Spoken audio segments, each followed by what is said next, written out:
कबीर की साखी से कुछ प्रश्न हैं। मीठी वाणी बोलने से औरों को सुख और अपने तन को शीतलता कैसे प्राप्त होती है? उत्तर है, मीठे और मधुर शब्द सुनकर व्यक्ति को प्रसन्नता मिलती है। प्रेमपूर्ण भाषा से मन में शांति बनी रहती है और क्रोध तथा तनाव कम होते हैं। जब हम दूसरों से विनम्रता से बात करते हैं तो हमारे मन में भी संतोष और शांति का अनुभव होता है। इस प्रकार मधुर वाणी बोलने वाला स्वयं भी सुखी रहता है और दूसरों को भी सुख देता है। दीपक दिखाई देने पर अंधियारा कैसे मिट जाता है?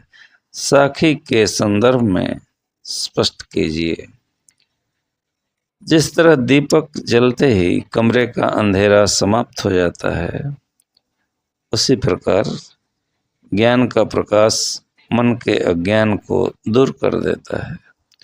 कबीर के अनुसार जब मनुष्य को सच्चे ज्ञान और ईश्वर की समझ प्राप्त होती है, तब उसके भीतर का मोह, अहंकार, भय और भ्रम धीरे धीरे समाप्त होने लगते हैं। ज्ञान मनुष्य को सही मार्ग दिखाता है। अगला प्रश्न है, ईश्वर कण कण में व्याप्त है, फिर हम उसे क्यों नहीं देख पाते?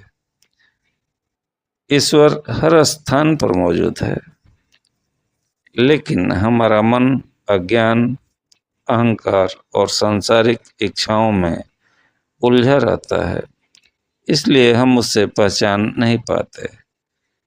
कबीर समझाते हैं कि जैसे हिरण अपने नाभि में मौजूद कस्तूरी की सुगंध को बाहर खोजता रहता है, वैसे ही मनुष्य भी अपने भीतर स्थित परमात्मा को बाहर खोजता है। आत्मज्ञान प्राप्त होने पर ही ईश्वर की अनुभूति हो सकती है। अगला प्रश्न है, संसार में सुखी व्यक्ति कौन है और दुखी कौन? यहाँ सोना और जागना किसके प्रतीक हैं? कबीर के अनुसार जो व्यक्ति केवल सांसारिक सुखों, धन और भौतिक इच्छाओं में डूबा रहता है, वह वास्तव में अज्ञान में जी रहा है। इसके विपरीत जो व्यक्ति सांसारिक मोह से ऊपर उठकर ईश्वर और सत्य को समझने का प्रयास करता है, वही सच्चे अर्थों में जागरूक है। यहाँ सोना अज्ञान और मोह का प्रतीक है, जबकि जागना ज्ञान और आध्यात्मिक चेतना का प्रतीक है। संसार के मोह में फंसा व्यक्ति ईश्वर से दूर रहता है, जबकि जागृत व्यक्ति सत्य की खोज करता है। अगला प्रश्न है, अपने स्वभाव को निर्मल रखने के लिए कबीर ने क्या उपाय सुझाया?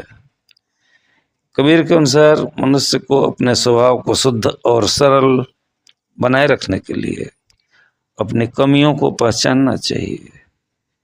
इसके लिए वह ऐसे व्यक्ति की संगति करे जो उसकी गलतियों को स्पष्ट रूप से बता सके। आलोचना करने वाला व्यक्ति हमारी कमियों का पता लगाकर उन्हें सुधारने में सहायता करता है, इसलिए उचित आलोचना को सकारात्मक रूप से स्वीकार करना चाहिए। ऐसे अक्षर पीव का पढ़े सुपंडित हुए, इस पंक्ति द्वारा कवि क्या कहना चाहता है? कबीर कहना चाहते हैं कि केवल बहुत सी पुस्तकें पढ़ लेने से मनुष्य सच्चा ज्ञानी नहीं बनता। वास्तविक ज्ञान प्रेम और ईश्वर की भक्ति से प्राप्त होता है। मनुष्य यदि ईश्वर के प्रति सच्चा प्रेम विकसित कर ले और उसके नाम को हृदय से समझे, तो वह जीवन के वास्तविक सत्य को जान सकता है।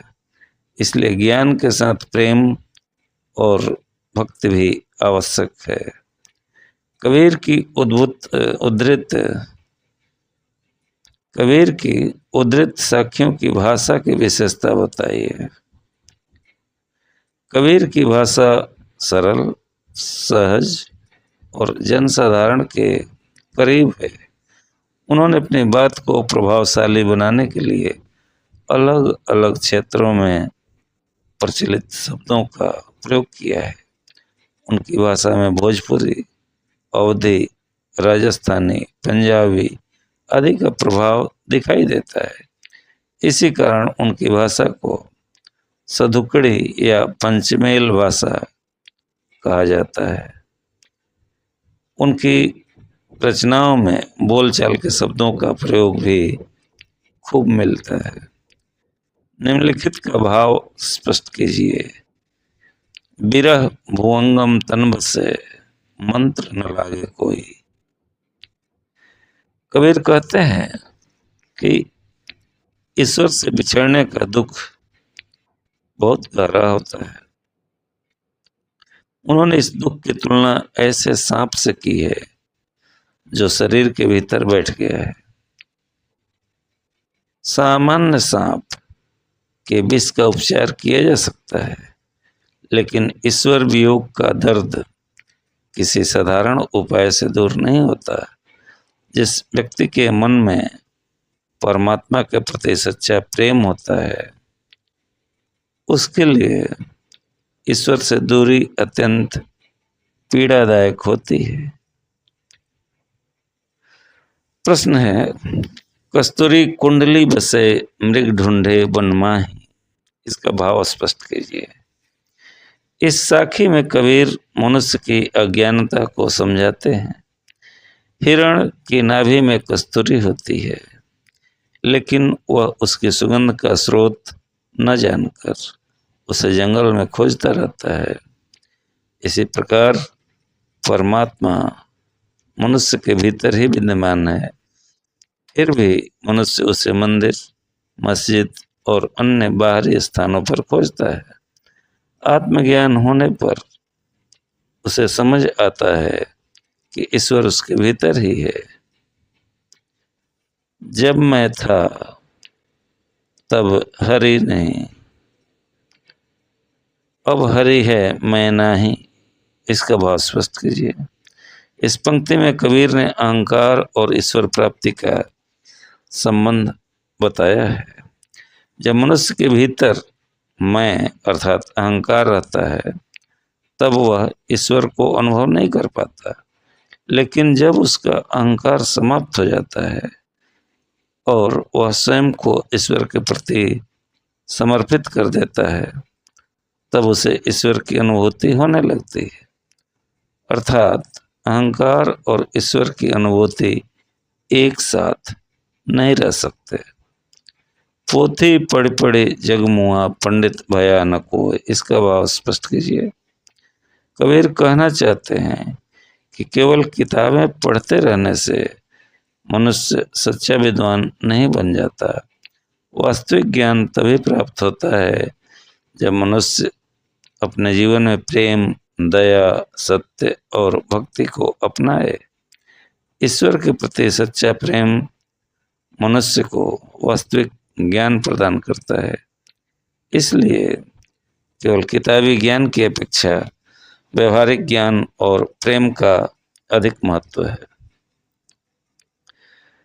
इस पाठ में कुछ प्रचलित रूप हैं शब्दों के दिए हुए, जैसे जीवे, जीवे माने जीना, औरन माने औरों यानी दूसरे, माही माने में या भीतर, देखा यानी देखा, भुवंगम माने सांप, आंगड़ी आंगन में, सावण सावन, मुआ मुआ माने मरा, पी माने प्रिय या ईश्वर, जालों जलाऊं, तासा माने उसका या वैसा,